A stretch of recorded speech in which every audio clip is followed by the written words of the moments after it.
Hi అండి. ఎలా ఉన్నారు? ఒక హెచ్-1బీ పిటిషన్‌కి $1,03,265 అదనపు ఫీ అంట. అంటే దాదాపు మన ఇండియన్ కరెన్సీలో ₹1,00,00,000 వరకు. మొన్నేమో హెచ్-1బీ ఎక్స్‌టెన్షన్‌కి ఎక్స్‌ట్రా ఫీ అన్నారు. తర్వాత అదే సమయంలో ఎల్-1 ఎక్స్‌టెన్షన్‌కి ఎక్స్‌ట్రా ఫీ అన్నారు. ఇప్పుడు మళ్ళీ హెచ్-1బీకి ఎక్స్‌ట్రా ఫీ ఏంటి? అంటే $1,03,265 ఈ ప్రపోజల్ ఏంటసలు? నిజంగా నాకిక్కడ ఒక క్వెషన్ వస్తుందనమాట. అంటే యూఎస్ఏకి నిజంగా కొత్తగా రావాలనుకునే వాళ్ళు రావాలనుకుంటున్నారా? ఆల్రెడీ ఇక్కడ ఉంటారు గదా! హెచ్-1బీ మీద. వాళ్ళు ఇండియా వెళ్ళిపోవాలని అలా ఆలోచిస్తున్నారా? అంటే ఇప్పుడు హెచ్-1బీ కంపెనీస్ ఏవైతే ఉన్నాయో, ఈ స్పాన్సర్‌షిప్ ఇవ్వడానికి ఇంతకుముందు ఒకసారి ఆలోచించేవాళ్ళు. ఇప్పుడు 2 సార్లు ఆలోచించే పరిస్థితొస్తుంది. ఎందుకంటే ఇమ్మిగ్రేషన్ అనేది రోజుకో రూల్, రోజుకో చేంజ్, రోజుకో ఫీ అనమాట. అంటే ఇప్పటి వరకు హెచ్-1బీకి ఎంత ఖర్చయ్యేది? నిజంగా ఈ 1,03,265 పే చేయాలా? ఇప్పుడు ఈ ఎక్స్‌టెన్షన్ ఉంది గదా! దానికి కూడా ఇది వర్తిస్తుందా? ఆల్రెడీ హెచ్-1బీ మీద ఉన్న వాళ్ళ పరిస్థితి ఏంటి? ఒక చిన్న ఎక్స్‌ప్లనేషన్. ముందుగా ఒక క్లారిఫికేషన్. అంటే ఈ 1,03,265 అనేది ఇప్పుడే ఫైనల్ రూల్ కాదు. డీహెచ్ఎస్, యూఎస్‌సిఐఎస్ ఒక ప్రపోజల్ తీసుకొచ్చింది. అంటే notice of proposal rule marking. August 24, 2026న ఈ ప్రపోజల్ తీసుకొచ్చారు. ఈ ప్రపోజల్ ప్రకారము హెచ్-1బీ గ్యాప్ సబ్జెక్ట్ కొత్త పిటిషన్‌కి $1,03,265 ఫీ యాడ్ చేయాలని చూస్తుందనమాట. అంటే ఇక్కడ 2 క్లారిఫికేషన్స్ మళ్ళీ. క్యాప్ సబ్జెక్ట్ అంటే ఏంటి? అడిషనల్ ఫీ అంటే ఏంటి? ఇంతకుముందు హెచ్-1బీ పిటిషన్‌కి ఒక అమౌంట్ అనేది ఉంది గదా! దాన్ని తీసేసి $1,03,265 పెట్టాలని కాదు. దాంతో పాటు అదనంగా అడిషనల్ ఫీ అంటే డీహెచ్ఎస్ కొత్త క్యాప్ సబ్జెక్ట్ హెచ్-1బీ పిటిషన్‌కి $1,03,265 అడిషనల్ ఫీ ప్రపోజల్ చేస్తుందనమాట. చాలా మందికి డౌట్ ఉంటదనమాట. ఎందుకంటే హెచ్-1బీకి ఒక ఫీ ఉండదు. Employer situation, company size, petition బట్టి ఆ పిటిషన్ టైప్‌ని బట్టి కూడా మనకి మల్టిపుల్ ఫీస్ ఉంటాయని. ఫర్ ఎగ్జాంపుల్ ఇప్పుడు ఎలా అంటే మనకి సాధారణంగా హెచ్-1బీ రిజిస్ట్రేషన్‌కి $215 ఉంటదనమాట. మనకి సెలెక్ట్ అయిన తర్వాత ఐ-29 హెచ్-1బీ ఫైలింగ్‌కి ఫీ ఉంటదనమాట. 2024 ఫీ స్ట్రక్చర్‌లో సాధారణ హెచ్-1బీకి ఐ-29 హెచ్-1బీ ఫీ వచ్చేసి $780 వరకు ఉండొచ్చనమాట. సో, ఇంకా ఈ స్మాల్ ఎంప్లాయర్స్‌కి, కొన్ని నాన్ ప్రాఫిట్స్‌కి ఇంకా కూడా రెడ్యూస్ అవ్వచ్చు. దీనికి అదనంగా ఎంప్లాయర్ సిట్యుయేషన్ బట్టి అసైలమ్ ప్రోగ్రామ్ ఫీ అని చెప్పి, ప్రొటెక్షన్ డిటెక్షన్ ఫీ అని చెప్పి, కొంతమంది ప్రీమియం ప్రాసెస్ అప్లై చేస్తే దాన్ని బట్టి అంటే మొత్తంగా ఫీ అనేది కలుస్తదనమాట. అంటే సాధారణంగా హెచ్-1బీ రిజిస్ట్రేషన్‌కి $215 అని చెప్తాం కదా! 215 ఫీ మాత్రమే కాదు. దాంతో పాటు కొంతమంది టిపికల్ ఎంప్లాయర్స్‌కి వాళ్ళ ఖర్చు ఎంత వరకు ఉంటదంటే సెవరల్ $1000 వరకు కూడా ఈ గవర్నమెంట్‌కి ఫైలింగ్ కాస్ట్ రావచ్చనమాట. కానీ ఇప్పుడొచ్చిన ఈ ప్రపోజల్ అమౌంట్ చూస్తే $1,03,265 అదనంగా ఫీ అనమాట. సో, సాధారణంగా ఫైలింగ్ ఫీలో ఇది చిన్న ఇంక్రీజ్ ఏం కాదు. ఇప్పుడు 300-500 చేశారంటే అది ఇంక్రీజ్ ఏం కాదు. $2,000 నుంచి $3,000 చేశారంటే కూడా ఇంక్రీజ్ ఏం కాదు. బట్ ఈ చేంజ్ అనేది ఒకవేళ ఈ ప్రపోజల్ అనేది చూసుకుంటే డిఫరెంట్ లెవెల్ ఆఫ్ కాస్ట్ అనమాట ఇది. అంటే డీహెచ్ఎస్ ప్రపోజల్ ప్రకారం యాన్యువల్ క్యాప్ ఆఫ్ 65,000 వచ్చేసి రెగ్యులర్ హెచ్-1బీసీ. 20,000 వచ్చేసి ఇక్కడ అడ్వాన్స్ డిగ్రీ ఎగ్జామ్షన్స్ అనమాట. అంటే టోటల్‌గా బ్రాడ్‌లీ 85,000 క్యాప్ ఏదైతే ఉందో దాన్ని ఆధారంగా చేసుకొని ఈ ప్రపోజల్ కాలిక్యులేట్ చేశారేమో అని చెప్పేసి. అంటే ఎవరికి 1,03,265 అప్లై అవుతుంటే గనక చాలా ఇంపార్టెంట్. మనకి ప్రపోజల్ కరెంట్ ఏం చెప్తుందంటే గనక హెచ్-1బీ క్యాప్ సబ్జెక్ట్ పిటిషన్స్ అనమాట. ఈ సాధారణంగా మనం లాటరీ, క్యాప్ ప్రాసెస్ ద్వారా హెచ్-1బీ కేసెస్ వస్తాయి కదా! అంటే మనకి 85,000 ఉన్నాయి కదా! అందులో 65,000 వచ్చేసి రెగ్యులర్ హెచ్-1బీసీస్, 2,000 వచ్చేసి ఎంఎస్ మ్యాటర్స్ లైక్ యూఎస్‌లో ఉంటారు కదా! వాళ్ళు హైయర్ డిగ్రీ పిటిషన్స్ కూడా ఇందులో కవర్ అవుతున్నాయని చెప్తున్నారనమాట. కానీ ప్రతి ఒక్క హెచ్-1బీ ఎక్స్‌టెన్షన్స్‌కి $1,03,265 ఫీ అని కాదనమాట. అంటే ఇప్పుడు పర్టిక్యులర్‌గా ఏంటంటే క్యాప్ ఎగ్జామ్డ్ హెచ్-1బీస్‌కి ఆటోమేటికల్లీ అంటే ఈ ఫీలో పెట్టలేదనమాట. ఫర్ ఎగ్జాంపుల్ యూనివర్సిటీస్ కానీ, గవర్నమెంట్ రిసర్చ్ ఆర్గనైజేషన్ కానీ, ఏదైనా నాన్ ప్రాఫిట్ ఆర్గనైజేషన్ వంటి క్యాప్ ఎగ్జామ్డ్ ఎంప్లాయర్‌కి హెచ్-1బీ ఫైల్డ్‌కి ఈ ఫీ అనేది ప్రపోజల్‌లో ఉండదు అని చెప్పేసి ప్రపోజల్ స్కోప్ ఉండదని చెప్పేసి చెప్తున్నారనమాట. అంటే ఇప్పుడు మీరు ఆల్రెడీ హెచ్-1బీలో ఉన్నారు కాబట్టి, మీ నెక్స్ట్ ఎక్స్‌టెన్షన్‌కి $1,03,265 పే చేయాలని పానిక్ అయితే అవసరం లేదు. అంటే మనం రీసెంట్‌గా లాస్ట్ ఒక వీడియోలో హెచ్-1బీ ఎక్స్‌టెన్షన్ అదే సమయంలో ఎల్-1 ఎక్స్‌టెన్షన్ ఫీ పెంచారు. ఒక ప్రపోజల్ తీసుకొచ్చారు. వెంటనే మళ్ళీ అమలు కూడా చేశారు. రేపు సెప్టెంబర్ 9 నుంచి అమలు వస్తుంది. అంటే అది ఆగస్ట్ 2026లో ప్రపోజల్ తీసుకొచ్చారు. తొందరగానే ఎమర్జెన్సీగానే అది ఫైనల్ కూడా చేసేసారు. సెప్టెంబర్ నుంచి అంటే పర్టిక్యులర్ సర్టెయిన్ ఎంప్లాయర్‌కి ఈ రెస్పాన్స్ మరియు బయోమెట్రిక్ ఎంట్రీ ఎగ్జిట్‌ను హెచ్-1బీ ఫీ పెంపు అదే సమయంలో ఎల్-1 ఎక్స్‌టెన్షన్ స్టే ఆఫ్ వాటికి కూడా ఎక్స్‌పాండ్ చేసేలాగా రూల్ తీసుకొచ్చారు. అది సెప్టెంబర్ 9 నుంచి మనకి అమల్లోకొస్తుందని చెప్పి మాట్లాడుకున్నాం గదా! సో, అలాంటి కవర్డ్ ఎంప్లాయర్స్‌కి మనకి హెచ్-1బీ స్టార్టరీ ఫీ వచ్చి $4,000 ఎల్-1కొచ్చేసి $4,500 ఉండొచ్చనమాట. ఈ ఫైనల్ రూల్ వల్ల ఎవరైతే ఎక్స్‌టెన్షన్ స్టే పిటిషన్స్ ఉంటాయో వాళ్ళకి కూడా ఇది అప్లై అయ్యే స్కోప్ ఉందనమాట. అందుకు గాను ఎల్-1కి 4,500 ఫెడరల్ రిజిస్టర్ రూల్ అయితే స్పష్టత చెప్పేసిందనమాట. సో, చాలా మంది సోషల్ మీడియాలో, ఇన్‌స్టాగ్రామ్‌లో కన్‌ఫ్యూజ్ అయిపోతున్నారనమాట. హెచ్-1బీ ఫీ పెంపు అనేది ఒక న్యూసు.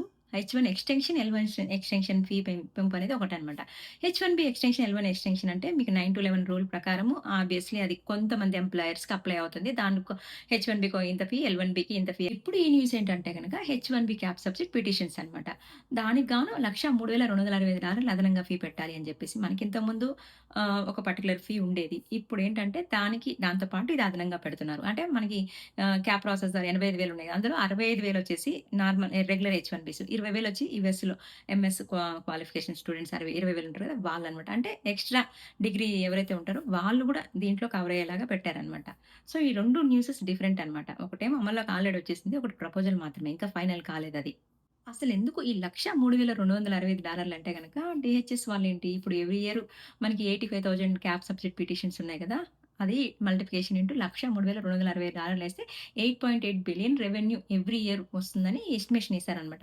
అంటే అది ఓన్లీ హెచ్-1బీ అప్లికేషన్ ప్రాసెస్ చేయడానికే కాకుండా proposal border immigrations related cost across DHS అని గాని ఫండింగ్ ఏజెన్సీస్‌కి ఫండింగ్ సోర్స్‌గా జస్టిఫై చేస్తుందనమాట.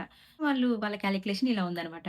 అందుకే ఈ నంబర్ చూసి అటార్నీస్ కానీ, ఎంప్లాయర్స్ కానీ చాలా షాక్ అవుతున్నారనమాట. ఒక కంపెనీకి ఒక సాఫ్ట్‌వేర్ ఎంప్లాయీ కావాలంటే ఎంప్లాయీ సాలరీ ఒకటి, బెనిఫిట్ ఒకటి, అటార్నీ ఫీ ఒకటి, గవర్నమెంట్ ఫైలింగ్ ఒకటి, దాంతో పాటు ఎంప్లాయీ రిలొకేషన్ చేస్తా అంటే దాని ఎక్స్‌పెన్సెస్ ఇవన్నీ కాకుండా దాంతో పాటు $1,03,265 అదనంగా. అంటే ఆలోచించండి. ఒక స్టార్టప్ కంపెనీ అయితే ఏం చేస్తది? స్మాల్ కంపెనీ అయితే ఏం చేస్తది? స్కూల్ డిస్ట్రిక్ట్ అయితే ఏం చేస్తది? కొన్ని రీసెర్చ్ ఆర్గనైజేషన్స్ ఉంటాయి. అండ్ ఏరియాస్ ఉంటాయి కదా! దాంట్లో స్పెషలైజ్డ్ వర్కర్ కావాలంటే ఎంత ఆలోచించాలి. సో, అందుకే ఈ అమెరికన్ ఇమిగ్రేషన్ లాయర్ అసోసియేషన్ వచ్చేసి ప్రపోజ్డ్ ఫీ ఎంప్లాయర్స్ పైన బర్డెన్ పడుతుందని చెప్పి పబ్లికల్లీ క్రిటిసైజ్ చేస్తున్నారనమాట. అందుకే ఇప్పటివరకు మనకి ఈ రూల్స్ గాని, ఇమిగ్రేషన్ ఫీస్ కానీ, రోజుకో రూల్ నుంచి బట్టి చాలామంది సోషల్ మీడియాలో కామెంట్స్‌లో గాని, కన్వర్జేషన్స్‌లో గాని ఎలా చెప్తున్నారంటే గనక కొంతమంది అలా ఆలోచన ఎలా చేస్తారంటే, ఈ రోజుకో రూల్ ఏంది? రోజుకి చేంజ్ ఏంది? ఈ ఫీ కథ ఏంటి?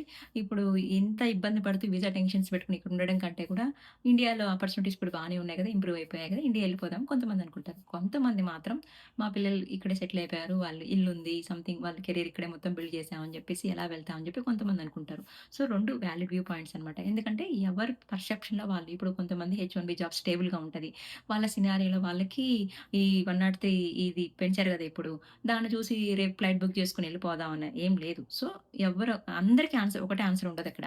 వాళ్ళ స్టేబుల్ పొజిషన్, వాళ్ళ బ్యాక్‌గ్రౌండ్, వాళ్ళ పిల్లలు అంటే ఇప్పుడిక్కడేంటి 20 ఇయర్స్ స్టూడెంట్స్ ఎవరైనా ఉన్నారంటే గనక వాళ్ళ ఆలోచన ఒకలా ఉంటది. 35-40 ఇయర్స్‌లో ఉండేవాళ్ళు వాళ్ళ ఆలోచన ఒకలా ఉంటది. సో, కొంతమంది ఎలా ఉంటారంటే కొన్ని ఫిక్స్ అయిపోయి ఉంటారు. ఎన్నొచ్చినా భరించాలి, ఇక్కడే ఉండాలి అని చెప్పి. కొంతమంది మాత్రం ఎందుకు ఇక్కడ ఇన్ని టెన్షన్స్ పెట్టుకొని అని చెప్పేసి వాళ్ళ సిట్యుయేషన్స్‌ని వాళ్ళ పర్సెప్షన్‌ని బట్టి ఉండాలా, వెళ్ళాలా, సిట్యుయేషన్ బావుందా లేదా అని డిసైడ్ చేసుకొని కొంతమంది వెళ్తున్నారు. కొంతమంది ఇక్కడే ఇబ్బందున్నా అట్‌లీస్ట్ మూవ్ ఆన్ అవుతా ఉన్నారనమాట. సో, అది మనం ఏది కరెక్ట్, ఏది రైట్ అని చెప్పలేం. సో, వీళ్ళిది చేశారు ఇది రైట్, వీళ్ళిది చేశారు ఇది రాంగ్ అని మనం చెప్పలేము. ఎందుకంటే ఎవ్రీబడీ సేమ్ ఆన్సర్ ఉండదనమాట. కాకపోతే నేనేం చెప్పానంటే యూఎస్‌లో మనకి ఆపర్చునిటీస్ ఎట్లయితే ఉన్నాయో, మనకి పాసిబిలిటీస్ ఎలా చూస్తున్నామో డిసడ్వాంటేజెస్ కూడా అలాగే ఉంటాయి. అది ఇది తట్టుకొని ఇక్కడ మనం ఒకటి చూడాలి. ఏదైనా న్యూ ఎక్స్‌పోజర్ చేసుకోవాలి. ఇంకొంచెం బెటర్ కెరియర్ చూడాలి. ఇక్కడే ఉండాలని ఉండేవాళ్ళు మంచిగానే ఉంటారు. లేదు ఒక ప్రాపర్ ప్లానింగ్ లేకుండా వచ్చేసి ఇక్కడ ఈ చేంజెస్‌కి అడ్జస్ట్ అవ్వకుండా ఉండేవాళ్ళు మాత్రం ఉండలేరనమాట. అది మనం ముందరే స్టార్ట్ అయ్యే ముందే అక్కడ హెచ్-1బీ లాటరీ అయ్యి సెలెక్ట్ అయితుంది గదా! దాని నెక్స్ట్ నుంచి మనం అంతా మైండ్‌లో ఫిక్స్ చేసుకోవాలి. 6 నెలలు ప్లాన్ నెక్స్ట్ ఏసేసుకోవాలి. అలా అనుకోని అన్నిటికి అడ్జస్ట్ అయితానంటేనే ఇక్కడ ఉండగలరు. లేదు అనుకుంటే ఒక ప్రాపర్ ప్లానింగ్ లేక ఇక్కడికొచ్చి ఇక్కడ కొంచెం ఇక్కడికొచ్చాక మనం అనుకున్న లైఫ్ స్టైల్ ఉండదండి. కొంచెం మారిపోతా ఉంటది. ఒక మెయిన్ ఇంపార్టెంట్ పాయింట్ ఏంటంటే ఈ $1,03,260 అనేది జస్ట్ ప్రపోజల్ మాత్రమే. అది కూడా ఈ క్యాప్ సబ్జెక్ట్ ఏదైతే పిటిషన్స్ ఉన్నాయో వాళ్ళకి ప్రపోజ్డ్ మాత్రమే. రిమైనింగ్ ఈ ఎక్స్‌టెన్షన్స్‌కి అది వేరే. అది వేరేది. ఇది వేరే. డిఫరెంట్ న్యూసెస్ అన్నమాట ఇవి. సో, నాకు ఈ మొత్తం సిట్యుయేషన్ చూస్తే ఒక క్వెషన్ గుర్తొస్తుంది. కొన్ని సంవత్సరాల క్రితం మనం ఏమనుకునేవాళ్ళము, హెచ్-1బీ స్పాన్సర్ అవ్వగానే మనకి హెచ్-1బీ లాటరీ ఏస్తాం కదా! లాటరీ వస్తుందా? వీసా స్టాంప్ వస్తుందా? గ్రీన్ కార్డ్ ఎంత టైం పడుతుంది? అనే క్వెషన్స్ మనకుంటాయి. బట్ గ్రాడ్యుయల్లీ ఇప్పుడు కంపారిటివ్‌లీ క్వెషన్స్ ఏం చెప్పాలా? హెచ్-1బీ స్పాన్సర్‌షిప్ చేస్తారా అసలు ఎంప్లాయర్ మనకి? ఎంత ఫీ? వీసాకి ఎంత ఫీ కట్టాలి? ఎక్స్‌టెన్షన్‌కి ఎంత ఫీ కట్టాలి? రేపు నెక్స్ట్ మంత్ ఇంకో రూల్ ఏమొస్తుంది? అసలు ఈ టైంలో ట్రావెల్ చేయొచ్చా? సేఫేనా? వర్తేనా? ఇదే ఆలోచనలు. అంటే ఎలా అయిపోయిందంటే ఇమిగ్రేషన్ ఇట్‌సెల్ఫ్ ఒక much bigger financial and strategic డెసిషన్‌గా మారుతుంది. సో, ఫైనల్‌గా హెచ్-1బీకి $1,03,60 వచ్చేసిందని పానిక్ అవ్వాల్సిన అవసరం లేదు. జస్ట్ ఇది ప్రపోజల్ మాత్రమే. ఇంకా ఫైనల్ అవ్వలేదు. అంటే ఆల్రెడీ హెచ్-1బీకి ఒక ఫీ ఉంది కదా! దాంతో పాటు అదనంగా ఈ H-1B cap subject పిటిషన్స్‌కి $103,660 proposal DHS చేసిందనమాట. సో, నాకొక క్వెషన్ ఏంటంటే, మీరు ఒకవేళ ఎంప్లాయర్ అయితే గనక ఈ $103,260 కంటే ఒక హెచ్-1బీ ఎంప్లాయీని స్పాన్సర్ చేస్తారా? First question. నెక్స్ట్ క్వెషని ఆల్రెడీ మీరిప్పుడు ఇండియాలో ఉంటే గనక ఇప్పుడు ఇన్ని సిట్యుయేషన్స్ జరుగుతున్నాయి గదా! మీకు ఒకవేళ హెచ్-1బీ ఎంప్లాయీ స్పాన్సర్‌షిప్ వస్తే గనక ఇలాంటి సిట్యుయేషన్‌లో మీరు యూఎస్ఏనే చూజ్ చేసుకుంటారా? ఎగ్జాంపుల్‌కి ఇప్పుడు ఆల్రెడీ యూఎస్ఏలో ఉండే వాళ్ళు కూడా ఒక క్వెషన్ అనమాట. ఇన్ని జరుగుతున్నాయి గదా! రోజుకొక ఇమ్మిగ్రేషన్ రూల్. నెక్స్ట్ మంత్ ఇంకే రూల్ వస్తదో కూడా తెలీదు. ఇన్ని టెన్షన్స్‌లో ఇంకా ఇక్కడే ఉందాం అనుకుంటున్నారా? అసలు మీ ఒపీనియన్ ఏంటి కూడా నాకు కామెంట్ చేయండి. ఎందుకంటే ఇప్పుడు నాకొక ఆన్సర్ ఉంటది. మీకొక ఆన్సర్ ఉంటది. సో, అంటే బేస్డ్ ఆన్ అందరి ఆన్సర్ ఒకటవ్వాలని లేదు. ఎవరి ఒపీనియన్ వాళ్ళకుంటాయి. ఒక్కొక్కరి ఒపీనియన్ ఒక్కొక్క టైంలో కొంతమందికి యూజ్ అవ్వచ్చనమాట. అలా మీ ఒపీనియన్ గూడా కామెంట్ చేయండి. వీడియో నచ్చితే లైక్ చేయండి. Thank you for watching. See you in the next video. Bye by.